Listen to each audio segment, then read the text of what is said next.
আসসালামু আলাইকুম, কেমন আছেন সবাই? আশা করি ভালো আছেন। এই যে এই মাছটা, এটা চিনেন, জানেন নাম? মাছের নামটা কি? আমাদের চট্টগ্রামের ভাষাতে বলে কোরাল মাছ। আর এটা বাংলাদেশে কি মাছ বলে জানি না, আমি দেখছি, বুঝছেন। এইখানে নাম হচ্ছে আর একটা, ঠিক আছে। মনে করেন এইখানে এটার সাফি মাছ বলে, আর এটার বাংলাদেশের চট্টগ্রামের নারকেলা মাছ বলে।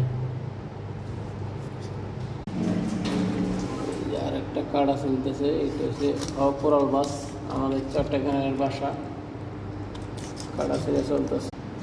আবারও বলতেছি, কোন দেশে কি নাম বলে একটু জানান কমেন্টে। কমেন্ট, লাইক, শেয়ার করেন প্লিজ।